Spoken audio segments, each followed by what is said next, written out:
मैं ब्रह्मचारी Sharma tricky math concept set channel में आपका स्वागत करता हूं। आज मैं 23 जनवरी 2022 को यूपी टेट प्राइमरी लेवल की जो परीक्षा आयोजित हुई थी, जिसमें गणित विषय के प्रश्न पत्र का पेपर 1A का व्याख्यात्मक हल प्रस्तुत करूंगा। आयोग द्वारा निर्धारित उत्तर ही सही उत्तर होगा।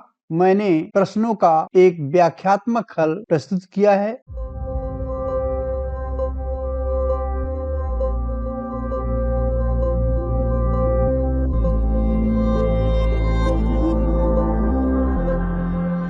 इक्यानवेवां प्रश्न है, यदि अवरोही क्रम में रखे गए आंकड़ों के दोनों छोरों से प्रेक्षण हटाए जाते हैं तो केंद्रीय प्रवृत्ति के कौन से मापक प्रभावित होते हैं। सपोज कीजिए कुछ नंबर हैं जैसे 9, 7, 5, 3, 2, ये 5 संख्याएं हैं जो अवरोही क्रम में या डिसेंडिंग ऑर्डर में जिसे लिखा गया है। अब इसके ये प्रथम और अंतिम पद हटाने पर कौन कौन से केंद्रीय प्रवृत्ति के मापक प्रभावित होंगे। तो इसमें अगर देखा जाए तो जो माध्यिका होती है वो जो मध्य में होता है, ये आंकड़ा अवरोही क्रम में लिखने पर या आरोही क्रम में लिखने पर जो मध्य में जो आंकड़ा होता है वह इसका माध्यिका या माध्यक होता है, जिसे मीन भी कहते हैं। तो जैसे अगर कुल 5 संख्याएं हैं, मध्य की संख्या है वो 5 है, अतः इसकी माध्यिका 5 होगी। अगर ये 9 और 2 को हटा दिया जाए तब भी कुल 3 संख्याएं बचती हैं और इनकी भी माध्यिका 5 ही होगी।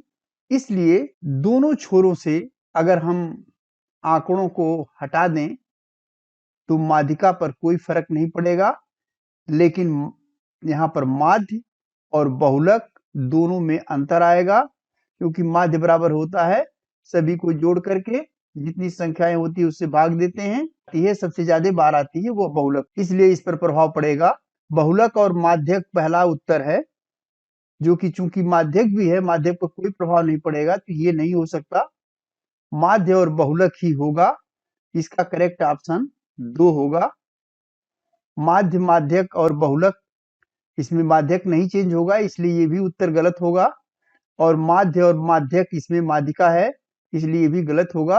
तो करेक्ट ऑप्शन इसका 2 होगा। नेक्स्ट क्वेश्चन, 5 सेंटीमीटर बाजू वाले एक घन के सभी फलकों पर रंग लगाया जाता है। यदि इसे 1 सेंटीमीटर क्यूब वाले घनों में काटा जाता है तो 1 सेंटीमीटर क्यूब वाले कितने घनों में केवल एक ही फलक पर रंग होगा। तो मान लीजिए एक घन है,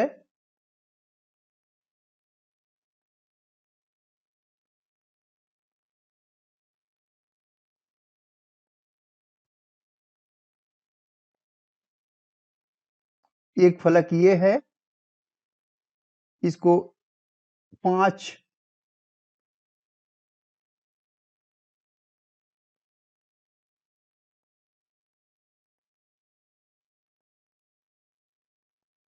इस तरह से इसको क्यूब में काटे जा रहे हैं।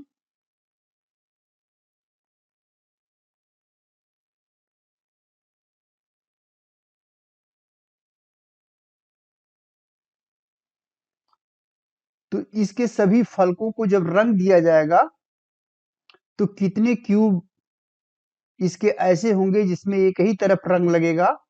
अब यहां पर देखा जाए तो इस पर 2 साइड में रंग लगे हैं, इस पर भी 2 साइड में रंग लगे हैं, इस पर भी 2 साइड में रंग लगे हैं और इस पर भी 2 साइड में। यानी एक तल में अगर हम देखें तो 1, 2, 3, 4, 5, 6, 7, 8, 9, यानी 9 ऐसे हैं जिसपे केवल एक साइड में ही कलर लगा है। तो इसमें 6 तल हैं, तो एक तल में 9 और कुल 6 तल हैं, तो 9 6 54, 54 क्यूब ऐसे होंगे जिस पर केवल एक तरफ रंग लगेगा, इसलिए इसका करेक्ट ऑप्शन 1 होगा, 54। नेक्स्ट क्वेश्चन, पंचभुज के अंतः कोणों का योग ज्ञात कीजिए।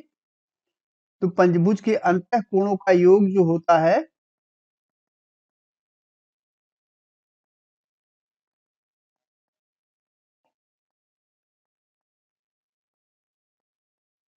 ये बराबर होता है 2n-4 इंटू 90 डिग्री, जहां पर n जो है कोई भी बहुभुज है, भुजाओं की संख्या है n, तो n बराबर यहाँ पर पंचभुज है तो 5 होगा, तो 2 गुणे 5 माइनस 4 इंटू 90 डिग्री,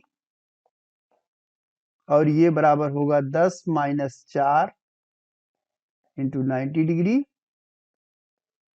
ये बराबर हो जाएगा 6 गुणे 90 डिग्री बराबर 6 9 54, 540 डिग्री आएगा, और इसका ऑप्शन 1 करेक्ट ऑप्शन होगा।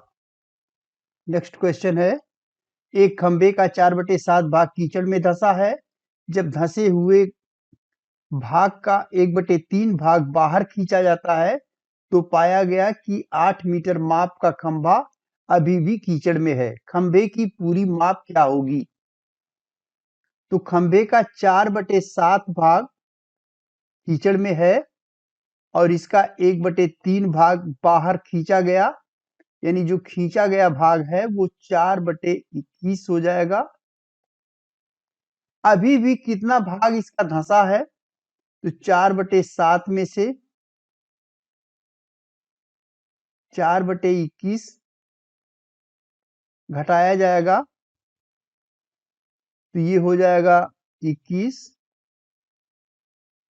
7 त्रिक 21, 12 माइनस यहाँ पे 4 हो जाएगा, बराबर हो जाएगा 8/21। ये 8/21 भाग अभी भी कीचड़ में धंसा हुआ है। ये 8/21 भाग बराबर होगा, ये दिया हुआ है जो कीचड़ में धंसा हुआ भाग है वो 8 मीटर है, ये हो जाएगा 8 मीटर। तो पूरा भाग कितना होगा? खंबे की लंबाई 8/21 metre, that is equal to 8 into 21/8 metre. ये 8 कट जाएगा, 21 मीटर आएगा, और इसका करेक्ट ऑप्शन होगा 4।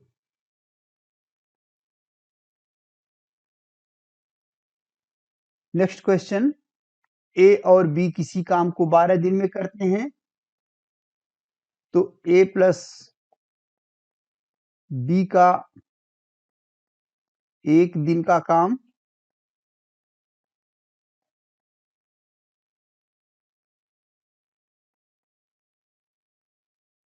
बराबर हो जाएगा 1/12। बी और सी का 1 दिन का काम 1/15, और सी और ए का 1 दिन का काम 1/20।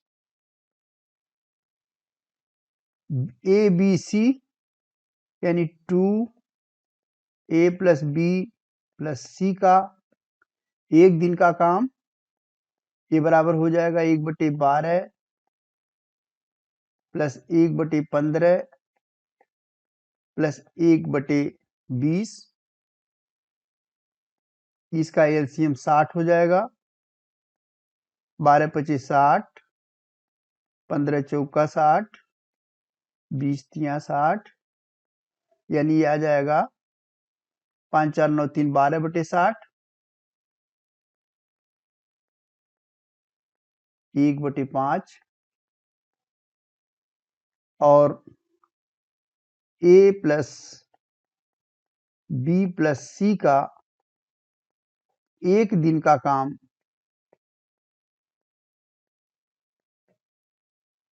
वो हो जाएगा बराबर 1/10, क्योंकि ये 2 है, तो अगर ए प्लस बी प्लस सी का 1 दिन का काम निकाला जाएगा तो इसमें 2 से भाग हो जाएगा तो 1/10 हो जाएगा ये।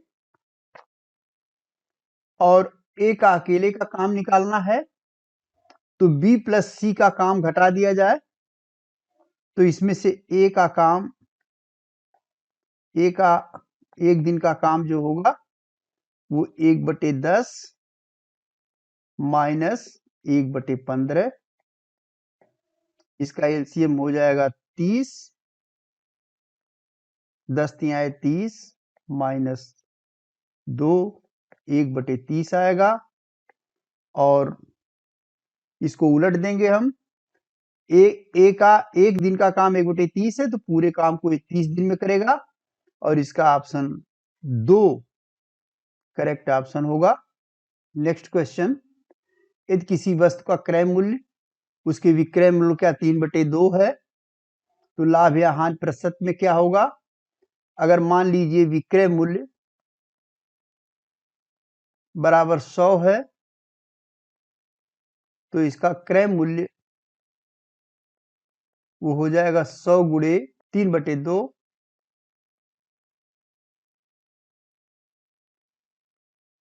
50, और ये हो जाएगा 150 रुपए।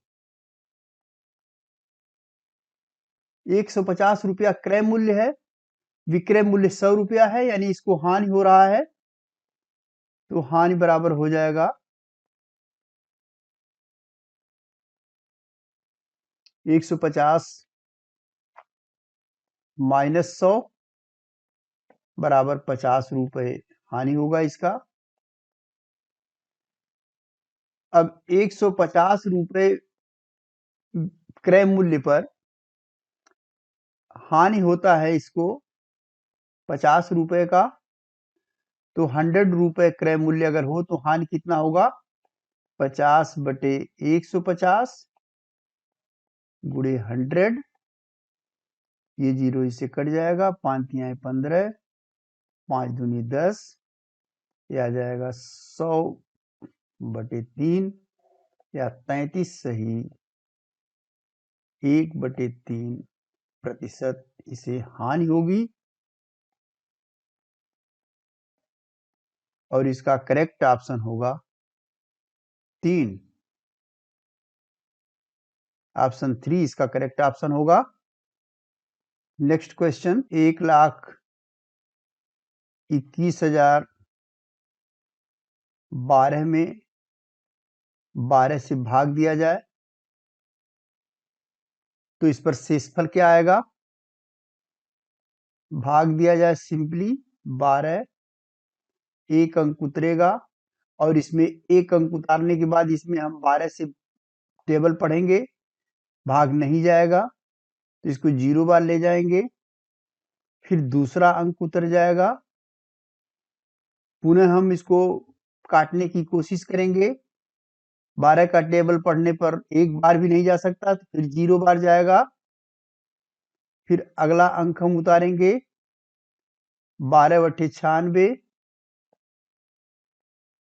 यहाँ पर 5 आएगा, 2 उतर जाएगा, 12 चौक 48, 4 शेष बचेगा, और ये पूछा जा रहा है कि इसमें शेष कितना आएगा, तो ये शेष 4 होगा, और ऑप्शन 1 इसका करेक्ट ऑप्शन होगा। एक प्रश्न है, 378 गुणे 236 गुणे 459 गुणे 312 में इकाई का अंक क्या होगा? इकाई का अंक निकालने के लिए हम इकाई के अंक से इकाई के अंक को गुणा करते हैं, तो 8 छक 48 होगा, यहाँ पर 48 आएगा, 48 के यहाँ पर इकाई का अंक 8 हो जाएगा, फिर 8 में हम 9 का गुणा करेंगे तो 8 9 72 होगा, और इकाई का अंक यहाँ पर 2 हो जाएगा, और इस 2 का गुणा हम इस 2 में करेंगे तो ये 4 आ जाएगा, और इकाई का अंक 4 होगा, तो ऑप्शन 1 इसका करेक्ट ऑप्शन होगा। दिए आंकड़ों का माध्य यदि 4.5 है तो उसका माध्यक क्या होगा? माध्यक मीन्स माध्यिका। यहाँ पर टोटल पहले हम योग निकाल लें। आंकड़ों का जो योग होगा वो आएगा 4.5 और कुल 10 आंकड़े हैं तो 10 में गुणा कर देंगे तो ये 45 इसका टोटल आएगा। अब इसको हम जोड़ते हैं। 5 + 7 + 7 + 8 + x + 5 + 4 + 3 + 1 + 2, ये हो जाएगा 7 × 5 = 12, 12 × 7 = 19, 1 20, 7 27, 27 3 30, 2 32, 32 × 4 = 36, 36 3 39, 1 40, 2 42 हो जाएगा। ये बराबर पूरा 45 है। x + 42 बराबर 45, तो x बराबर हो जाएगा 45 में से हम 42 माइनस करेंगे तो 3 आ जाएगा, यानी यहाँ पर जो x है वो 3 होगा। अब इसको हम बढ़ते हुए क्रम में लिखेंगे। सबसे पहले 1 लिखेंगे, फिर 2 लिखेंगे, फिर 3 लिखेंगे, फिर 3 लिखेंगे, फिर हम 4 लिखेंगे, फिर 5 लिखेंगे, फिर 5 है और उसके बाद फिर 7 होगा, फिर 7 है और फिर 8। कुल आंकड़े 1 2 3 4 5 6 7 8 9 10 10 आंकड़े हैं सब। इसको हमने असेंडिंग ऑर्डर में लिख दिया।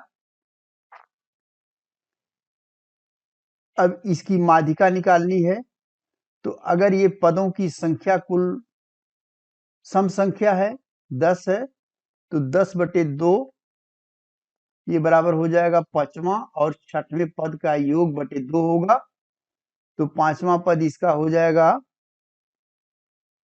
ये 5वां है और ये 6वां है, ये 4 + 5 बटे 2 बराबर 9/2, 4.5 इसकी माध्यिका आएगी या माध्यक इसी को कहते हैं और इसका करेक्ट ऑप्शन होगा 1। सांख्यिकी में विचरण का विश्लेषण नामक विधि का मुख्य श्रेय किसको जाता है? तो आर.ए. फिशर हैं। इसका ये ऑप्शन 4 करेक्ट ऑप्शन होगा।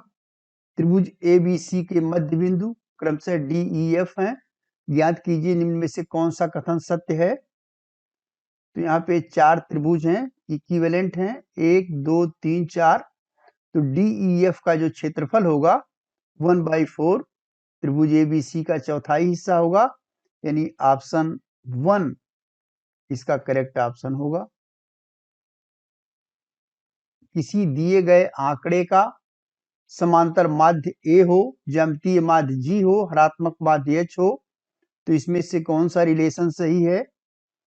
सपोज कीजिए हम 2 नंबर ले लेते हैं 4 और 6। इसका अगर हम A निकालें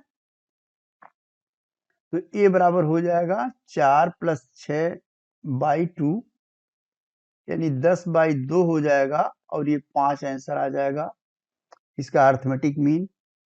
अगर इस 4 और 6 का हम गुणोत्तर माध्य निकालें यानी ज्यामितीय माध्य, तो ये G बराबर हो जाएगा √4 × 6 और ये बराबर हो जाएगा √24 और ये बराबर हो जाएगा 4.9 समथिंग।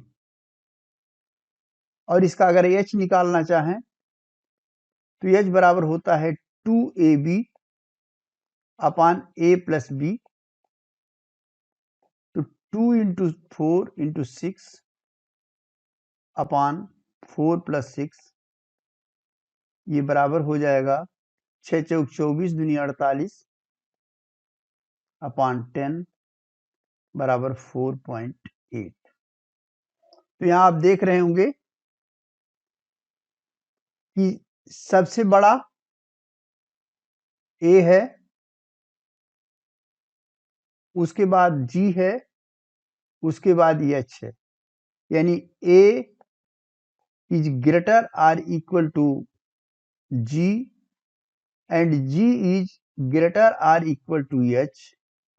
ये ऑप्शन करेक्ट ऑप्शन होगा, यानी ए जी एच ऑप्शन 2 इसका करेक्ट ऑप्शन होगा। नेक्स्ट क्वेश्चन, इन दो संख्याओं का अंतर, यानी अगर दो संख्याएं हो तो इसका अंतर मान लीजिए x माइनस वाई बराबर 5 हो, ये समीकरण नंबर 1 हो जाएगा। दूसरा है गुणनफल 36 हो, यानी x into y is equal to 36। अब x प्लस वाई की वैल्यू निकाली जाए, x प्लस वाई का स्क्वायर बराबर हो जाएगा x माइनस वाई का स्क्वायर प्लस 4xy के, और ये बराबर हो जाएगा x माइनस वाई 5 पचे 25, 5 का स्क्वायर है 5 पचे 25 प्लस 4 इंटू एक्स वाई की वैल्यू 36 है, तो ये हो जाएगा x प्लस वाई का होल स्क्वायर बराबर हो जाएगा 25 प्लस 4 6 24 के 4, 4 3 12 2 14, 25 प्लस 144 169 हो जाएगा, और x प्लस वाई की जो वैल्यू होगी वो होगा 13, इसका वर्गमूल ले लेंगे, ये समीकरण नंबर 2 हो जाएगा। अब समीकरण नंबर 2 x प्लस वाई बराबर 13, x माइनस वाई ये बराबर हो जाएगा 5, दोनों को जोड़ेंगे ये हो जाएगा 2x बराबर 18, या x बराबर 2 9 18 9 आएगा, और y की वैल्यू होगी, यहाँ पे रखा जाए y is equal to 13 minus 9 बराबर 4 आएगा, x की वैल्यू 9 और y की वैल्यू 4 है, तो अब इन दोनों संख्याओं के व्युत्क्रमों का अंतर निकालना है, तो इसके व्युत्क्रम हो जाएंगे 1/4, 4 का 1/4 हो जाएगा, माइनस 9 का हो जाएगा 1/9, इसका अंतर निकालना है तो 9 चौक 36, इसका एलसीएम हो जाएगा 4 9 36 माइनस 9 चौक 36, ये हो जाएगा 5/36, यानी दोनों के व्युत्क्रमों का अंतर 5/36 होगा, यानी ऑप्शन चौथा ऑप्शन इसका करेक्ट ऑप्शन होगा। नेक्स्ट क्वेश्चन, 20वीं सदी के स्वशिक्षित भारतीय गणितीय प्रतिभावान कौन थे? ये 20वीं सदी के जो स्वशिक्षित भारतीय मैथमेटिकल जीनियस थे वो थे श्रीनिवास रामानुजन जी, इसका करेक्ट ऑप्शन 2 सही होगा। नेक्स्ट क्वेश्चन, किसी कमरे के चारों दीवारों का क्षेत्रफल 660 वर्ग मीटर है, तो चारों दीवारों का जो कमरों का जो क्षेत्रफल होता है वो होता है लंबाई धन चौड़ाई गुणे 2 गुणे ऊंचाई, ये होता है कमरे के चारों दीवारों का क्षेत्रफल, ये बराबर दिया हुआ है 660 वर्ग मीटर के। इसकी लंबाई उसकी चौड़ाई की 2 गुनी है, तो अगर चौड़ाई b है तो लंबाई 2b हो जाएगा, तो 2b plus b into 2 into ऊंचाई इसका 11 मीटर है बराबर 660, ये हो जाएगा 3b इंटू 2 6b बराबर हो जाएगा ये 11 के 11, 11 छक्का 66, 60 हो जाएगा। 6b इज इक्वल टू 60 या b इज इक्वल टू 60/6 बराबर 10 आ जाएगा। अगर b 10 है, चौड़ाई 10 है, तो लंबाई हो जाएगा 2b, यानी 2 गुणे 10 बराबर 20 मीटर। 20 मीटर लंबाई है और चौड़ाई इसका 10 मीटर है। तो जो छत है, छत का क्षेत्रफल बताना है, तो छत का क्षेत्रफल लंबाई और चौड़ाई पर निर्भर है। लंबाई गुणे चौड़ाई होगा। लंबाई है 20, चौड़ाई है 10, 10 गुणे 20 मीटर स्क्वायर, यानी 200 मीटर स्क्वायर इसका छत का क्षेत्रफल होगा। यानी ऑप्शन 4 इसका करेक्ट ऑप्शन होगा। 14/33, 42/55, 21/22 का महत्तम समापवर्तक है। अभी पिछले वीडियो में मैंने बताया था कि किसी भी भिन्न का महत्तम समापवर्तक कैसे निकालते हैं, लघुत्तम समापवर्तक कैसे निकालते हैं, आया भी था। उसमें लघुत्तम निकालने के लिए आया था लघुत्तम समापवर्तक। इस बार महत्तम समापवर्तक निकालना है, तो इसमें हो जाएगा महत्तम समापवर्तक निकालने के लिए किसी भिन्न का जो महत्तम समापवर्तक होता है वो होता है अंशों का महत्तम समापवर्तक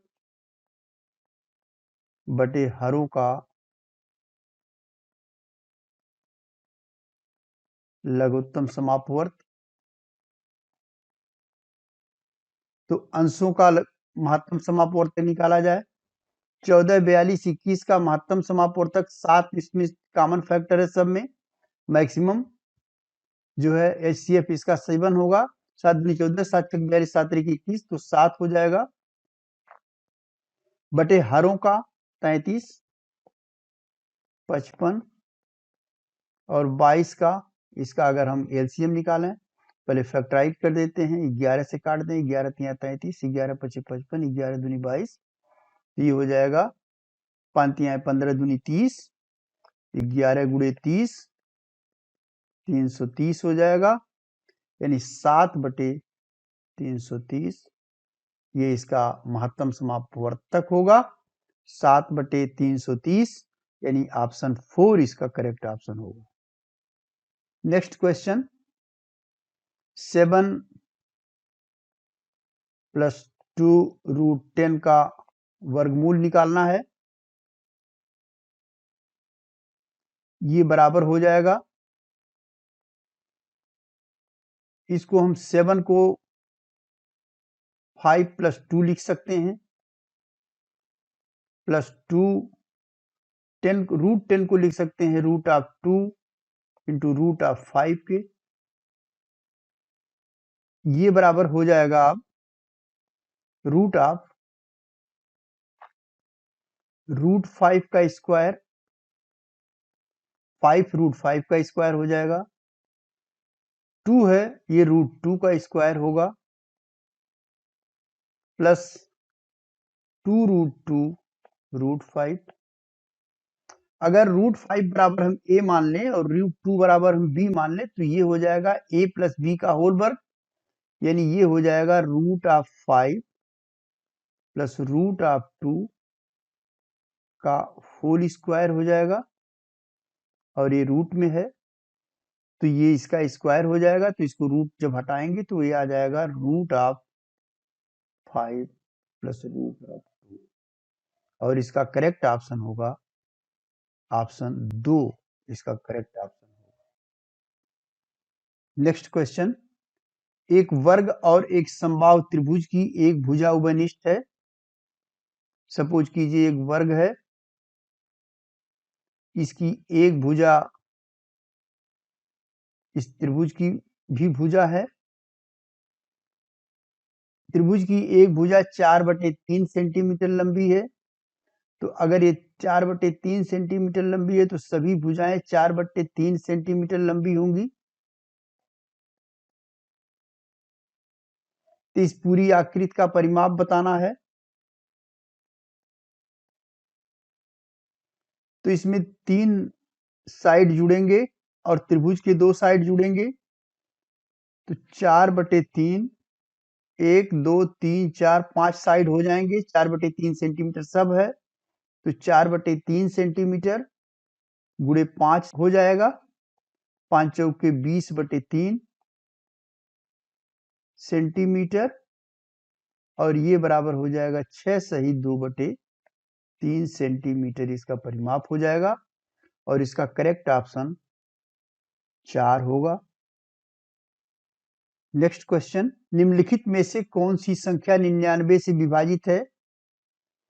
तो अगर 99 से विभाजित है, इसका मतलब सबसे पहले हम देखें कि 3 से विभाजित है कि नहीं।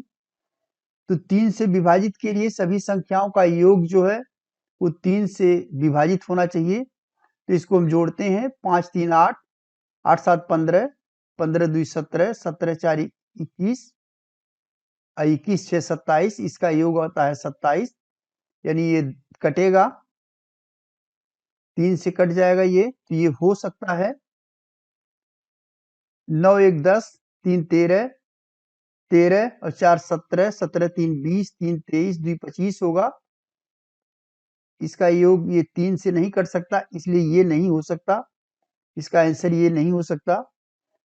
3 1 4, 5 4 9, 9 7 16, 16 4 20, 5 25, 2 27, ये भी हो सकता है क्योंकि ये भी 3 से कट जा रहा है।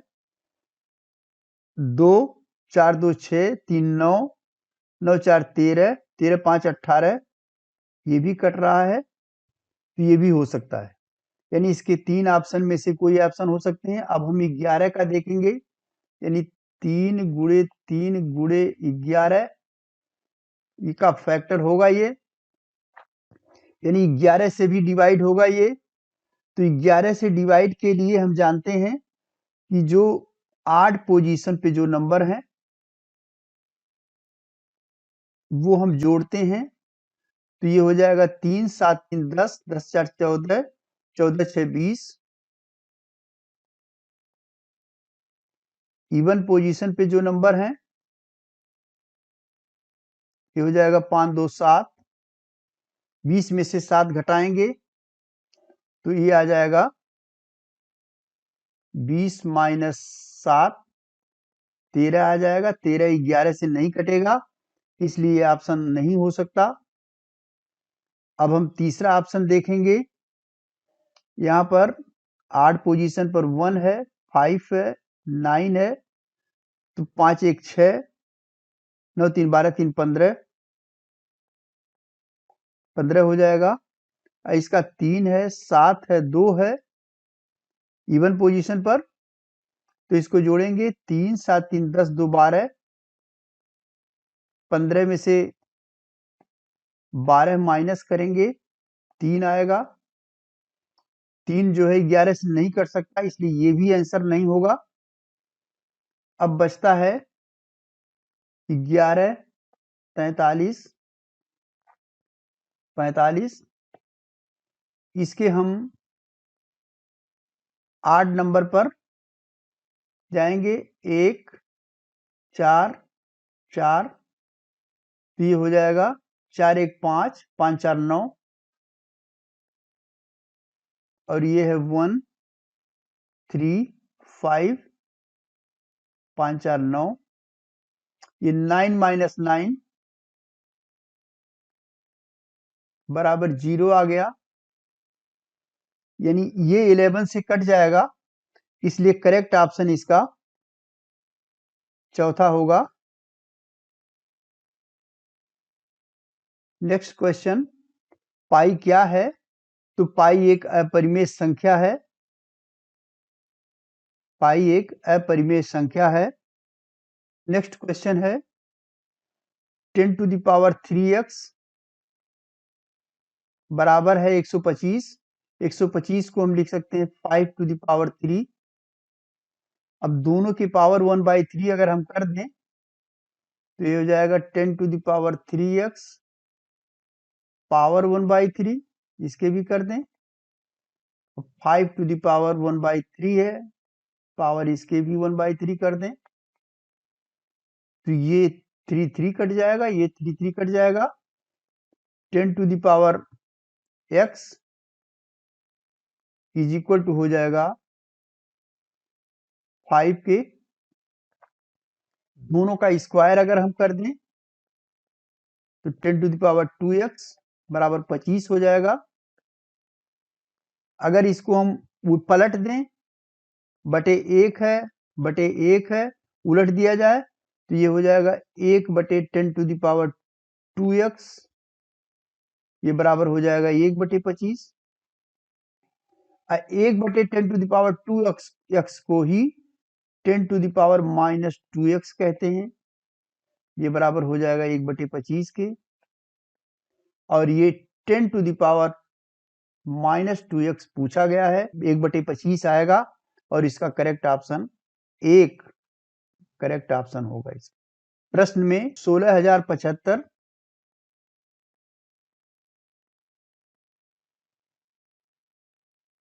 को किसी संख्या से भाग देने पर भागफल 167 आता है, यानी जिससे हम जो डिवाइजर होगा उसमें अगर हम भागफल से गुणा करें, यानी 167 इंटू एक्स मान लेते हैं, और इसमें अगर हम शेषफल को जोड़ लें तो ये जो है भाज्य के बराबर होगा, ये भाज्य हो जाएगा और ये है भाजक।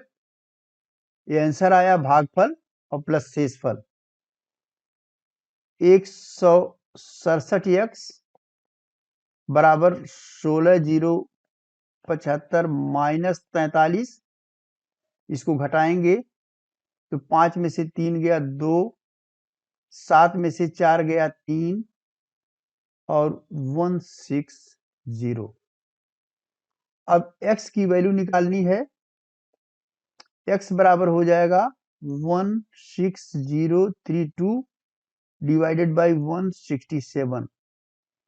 तो यहाँ पर 16032 है, इसको हम डिवाइड करेंगे 167 से, 9 बार जाएगा, ये हो जाएगा 9 9 सत्ते 63 के 3, 9 छक 54 और 6 60 की 0, 9 1 की 9, 9 3 12 3 15, ये हो जाएगा 0 0 1 और यहाँ 2 उतर जाएगा। उसके बाद हम 6 बार ले जाते हैं, 6 सत्ते 42 की 2, हाथ में 4 हो जाएगा, 6 छक 36 और 4 40 की 0, हाथ में 4 और 6 की 6, 6 4 10 और ये कट जाएगा। 96 इसका डिवाइजर होगा, यानी करेक्ट ऑप्शन इसका ये 2 होगा। नेक्स्ट क्वेश्चन है 50 से छोटे धन पूर्णांकों में अभाज्यों की संख्या क्या होगी? तो 50 से छोटे जो अभाज्य हैं, अभाज्य वो वे संख्याएं होती हैं एक और स्वयं को छोड़कर किसी से न कटें, यानी 2 होगा, 3 होगा, 5 7 11 13 17 19 23 29 31 37 41 43 47। गिना जाए इसको 1 2 3 4 5 6 7 8 9 10 11 12 13 14 15। तो कुल मिलाकर के ये 15 संख्या है, यानी इसका करेक्ट ऑप्शन होगा, यानी ये कुल 15 हो जाएंगे अभाज्य संख्याएं 1 से 50 तक के बीच में। तो ये करेक्ट ऑप्शन इसका तीसरा हो जाएगा। नेक्स्ट क्वेश्चन है दो संख्याओं में से बड़ी संख्या का दुगुना, बड़ी संख्या मान लीजिए x है तो इसका दुगुना 2x हो जाएगा। छोटी संख्या के 5 गुने से, यानी 5, ये y मान लें छोटी संख्या, तो इसके 5 गुने से ये 3 ज्यादा है तो इसमें हम 3 जोड़ दें, या इसमें से 3 घटा लें तो ये दोनों बराबर हो जाएंगे, या 2x माइनस 5y ये बराबर हो जाएगा 3। ये समीकरण नंबर 1 हो जाएगा। बड़ी संख्या के 4 गुने यानी 4x, छोटी संख्या के 3 गुने यानी 3y, दोनों का जो योग है वो 71 है। अब इस समीकरण में अगर हम 2 से गुणा कर दें तो ये हो जाएगा 2 दूनी 4x माइनस 10y बराबर 6। इसमें से इसको घटा लेते हैं, ये कट जाएगा, 13y बराबर हो जाएगा 11 में से 6 गया 5, 65, या y बराबर हो जाएगा 65/13 बराबर 5 हो जाएगा। x की वैल्यू होगी यहाँ पर 2x बराबर 3 प्लस 5 इंटू 5, 2x बराबर होगा 25 प्लस 3 28 के, या x बराबर हो जाएगा 14। तो 14 हो जाएगा x की वैल्यू, और y की वैल्यू 5 होगी, यानी 14 और 5 इसका करेक्ट ऑप्शन सेकेंड होगा। अब इसमें इसको हम चेक भी कर सकते हैं। बड़ी संख्या के 4 गुना यानी बड़ी संख्या 14 है, 14 का 4 गुना प्लस छोटी संख्या के 3 गुना 5 गुणे 3, तो ये हो जाएगा 14 चौके 56 प्लस 15, ये बराबर हो जाएगा 71 के। और ये कहा जा रहा है कि दोनों का योग 71 होगा और इसका करेक्ट ऑप्शन 2 होगा। एक वर्ग का क्षेत्रफल जिसकी एक भुजा 8 सेंटीमीटर है, तो वर्ग का क्षेत्रफल बराबर हो जाएगा 8 का वर्ग सेंटीमीटर स्क्वायर बराबर हो जाएगा 64 सेंटीमीटर स्क्वायर, और ये बराबर है आयत के क्षेत्रफल के बराबर। आयत का क्षेत्रफल बराबर होता है लंबाई गुणे चौड़ाई बराबर 64 हो जाएगा।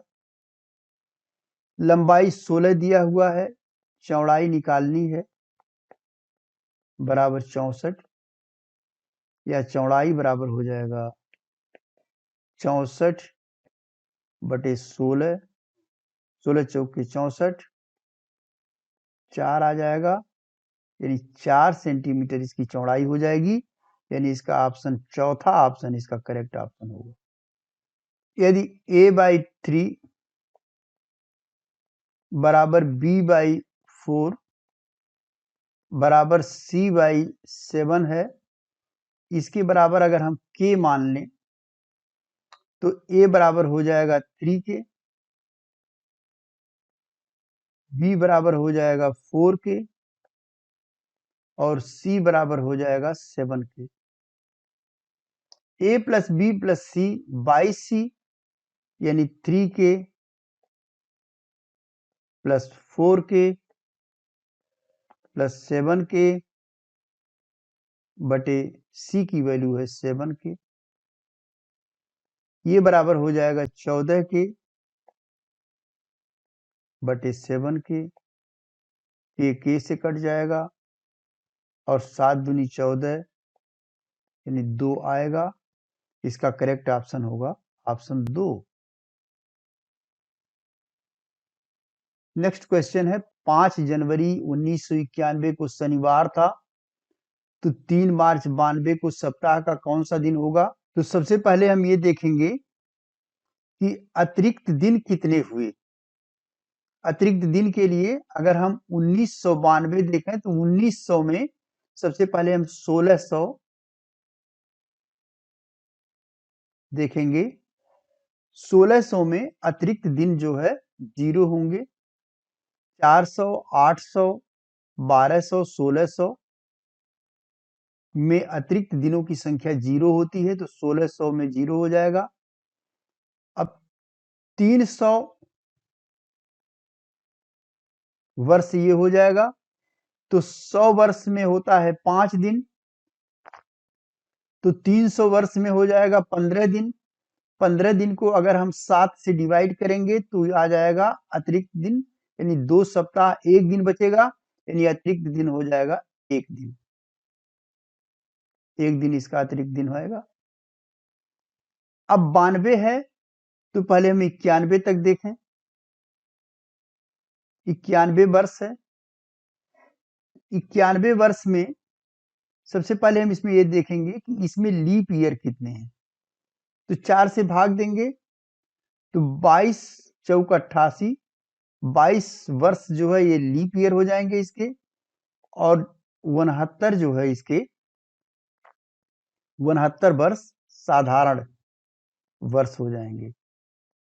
लीप ईयर और ये हो जाएगा साधारण वर्ष। तो एक साल में लीप ईयर में 2 दिन अतिरिक्त दिन होते हैं, तो 22 ईयर में 44 दिन हो जाएगा। और 69 साल साधारण साल में जो है एक साल में केवल 1 दिन होता है अतिरिक्त दिन, तो 69 साल है तो ये केवल 69 दिन हो जाएगा। टोटल किया जाए 9 4 13 के 3, 6 4 10 1 11,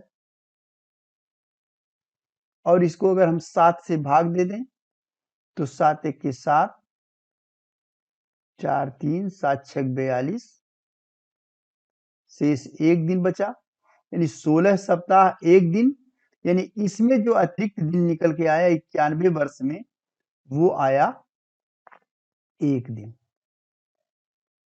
यानी अभी तक 2 दिन हुआ है अतिरिक्त दिन। अब हम मार्च 3 मार्च 92 तक देखें, तो 3 मार्च 92 में पहले हम देखेंगे जनवरी 92। जनवरी 92 में 31 दिन होगा। फरवरी 92, फरवरी में ये चूंकि सन 92 जो है ये लीप ईयर है, इसलिए इसमें जो है 29 दिन होगा फरवरी। और 3 मार्च है तो 3 भी जोड़ा जाएगा, मार्च।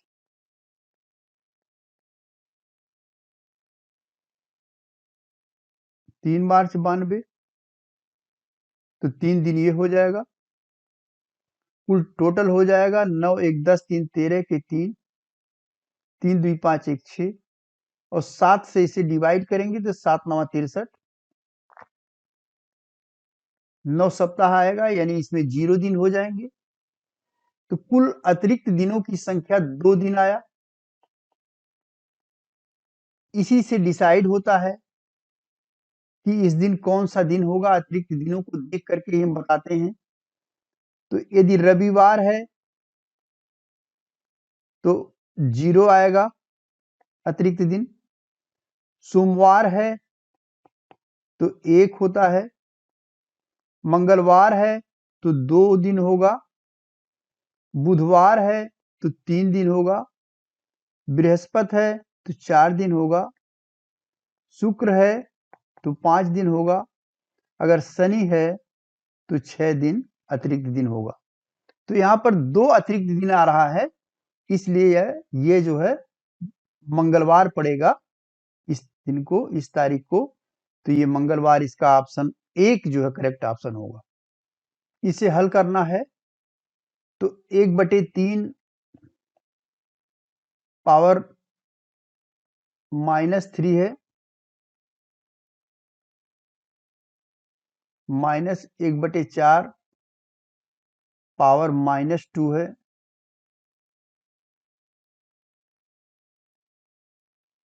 भागा 1/4 पावर -3।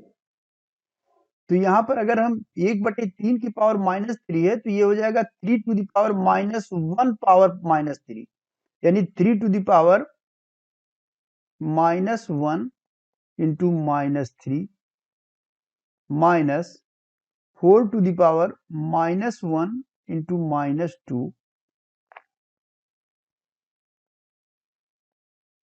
भागा 4 टू द पावर -1 इंटू -3।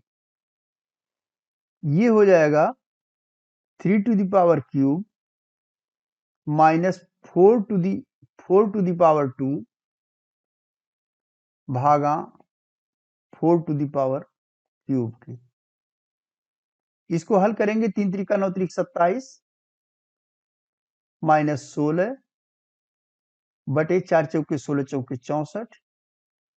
27 में से 16 निकालेंगे, 16 4 20 7 27 11 11 बटे 64 आएगा और इसका करेक्ट ऑप्शन होगा ये ऑप्शन 4। एक त्रिभुज की रचना करने के लिए संभव भुजाएं क्या है?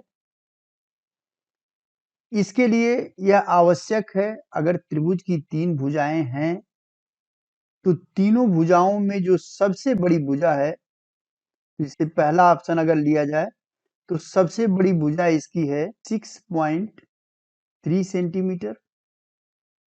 अब शेष दो भुजाओं का योग अगर इस तीसरी भुजा से बड़ी होती है तो त्रिभुज संभव है, नहीं तो त्रिभुज संभव नहीं है।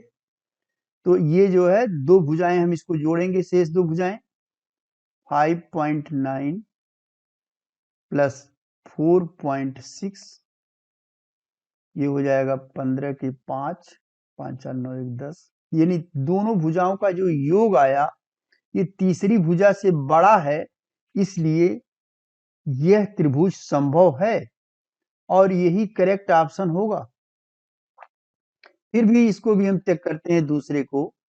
इसकी सबसे बड़ी भुजा है 105 मिलीमीटर है, तो इसको कहेंगे हम 10.5 सेंटीमीटर। इसकी दो भुजाएं हैं 6.5 और इसमें जोड़ेंगे ये 3.9 सेंटीमीटर हो जाएगा। 3.9 सेंटीमीटर दोनों को जोड़ेंगे, 9 5 14 6 3 9 1 10 10.4 हो रहा है। ये 10.5 है बड़ी भुजा, यानी दोनों भुजाओं का जो योग है 10.4, दिस इज लेस देन 10.5। तो ये त्रिभुज संभव नहीं है क्योंकि दोनों भुजाओं का जो योग है तीसरी भुजा से बड़ी नहीं है। तीसरा चेक किया जाएगा, सबसे बड़ी भुजा इसमें 9.2 है, शेष दो भुजाएं 3.5 और 5.3 इन दोनों को जोड़ेंगे 5 3 8 5 3 8 8.8 है। 8.8 दिस इज लेस देन 9.2, इससे ज्यादा होना चाहिए, दोनों का योग है वो हमेशा तीसरी भुजा से ज्यादा होनी चाहिए। ये कम है इसलिए ये भी त्रिभुज संभव नहीं है। और ये 6 सेंटीमीटर है और ये 3 3 6 सेंटीमीटर है, ये दोनों जोड़ने पर भी इस तीसरी भुजा से अधिक नहीं है, बराबर है लेकिन अधिक नहीं है, इसलिए यह भी त्रिभुज संभव नहीं है। इसलिए करेक्ट ऑप्शन इसका 1 होगा और इसकी रचना की जा सकती है। नेक्स्ट क्वेश्चन, करड़ी में 3 है, 3√4 है और 4√5 है। इसको आरोही क्रम में यानी असेंडिंग क्रम में बताना है, तो इसके पावर हो जाएगा ये 3 टू द पावर 1/2 होगा, ये होगा 4 टू द पावर 1/3 और इसको कहेंगे हम 5 पावर 1/4। अब 1/2 1/3 1/4 पावर है, तो इसमें 2 3 4 का एलसीएम निकालेंगे तो 12 आ जाएगा और सब में हम 12/12 से गुणा कर देंगे।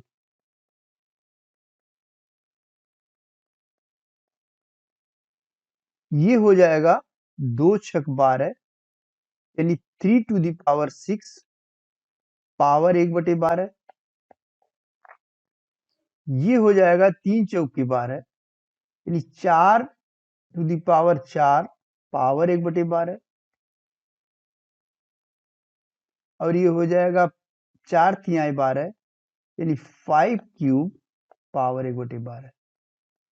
अब यहाँ पर सबका पावर 1/12 है, तो हम देखेंगे कि अंदर कोष्टक के अंदर जो संख्याएं हैं उसमें से किस क्रम में ये बढ़ते हुए क्रम में होगा।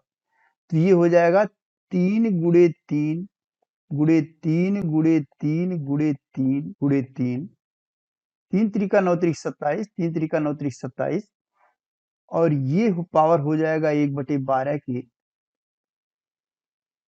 तो ये हो जाएगा 3 त्रिका 9 त्रिक 27, 3 81, 81 गुणे 9 पावर 1/12, और ये हो जाएगा 4 चौके 16, चौके 64, चौके 256 पावर 1/12, और ये हो जाएगा 125 पावर 1/12। इसको अगर हम मल्टीप्लाई करें तो 9 1 9, 9 8 72, 729 पावर 1/12 हो जाएगा। अब इसमें सबसे छोटा है ये 125, इसका मतलब सबसे छोटा हो जाएगा 4√5। उसके बाद बड़ा है ये 256 यानी 3√4, और सबसे बड़ा है √3, यानी इसका बढ़ते हुए क्रम में देखें तो ये हो जाएगा ऑप्शन 2, इसका करेक्ट ऑप्शन होगा। एक बार मैं पुनः आपको इस चीज को रिपीट कर रहा हूं कि प्रश्न का अंतिम उत्तर आयोग द्वारा निर्धारित उत्तर ही मान्य होगा। मैंने इसे हल करने का प्रयास किया है। कृपया यदि वीडियो पसंद आया हो तो इसे लाइक एवं शेयर करें और चैनल को अवश्य सब्सक्राइब कर दें। यदि इससे रिलेटेड किसी प्रकार का डाउट हो तो प्रश्न पूछ सकते हैं। धन्यवाद।